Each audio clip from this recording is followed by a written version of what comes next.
সবচেয়ে নোংরা আচরণটা আমরা রিজার্ভ রাখি বইয়ের জন্য, মায়ের জন্য, ছেলে মেয়ের জন্য, ভাই বোনের জন্য, স্বামীর জন্য, ঘরের লোকজনের জন্য। আর সবচেয়ে মিষ্টি মিষ্টি কথাগুলো বরাদ্দ রাখি আমাদের বাইরের লোকদের জন্য। আমি যশোর যখন 10টা মাদ্রাসায় পড়ি, তখন কালেক্টরেট মার্কেটে আব্বার এক বন্ধু, ওনার একটা কাপড়ের দোকানে বন্ধের দিনগুলোতে আমি একটু বসে ওনার হেল্প করতাম, সহযোগিতা করতাম। তখন দেখে আমার এটা আরো ভালো করে রপ্ত হয়েছে। দোকানদাররা পুরুষ তো পুরুষ, মহিলা আসে, তাদের সাথে কত রকমের মধুর মতো কথা বলতে পারে।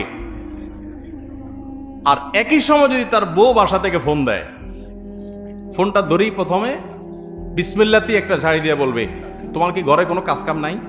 একটু পরপর শুধু হুদাই ফোন দাও, মিস কল দাও, মেসেজ পাঠাও, কোনো কাজ কাম নাই, তোমার জ্বালা তো দোকানদারিও করতে পারবো না। ঠিক একই আচরণ মহিলাদেরও।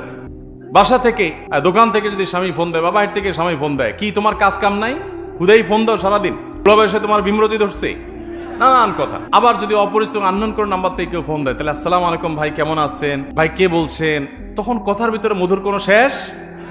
তো আমাদের পুরো সমাজে বেশিরভাগ মানুষ আমরা আমাদের সবচেয়ে ছেঁচড়া আচরণটা রিজার্ভ করে রাখি ফ্যামিলির সদস্যদের জন্য, আর সবচেয়ে মিষ্টি আচরণটা বরাদ্দ রাখি বাইরের লোকদের জন্য।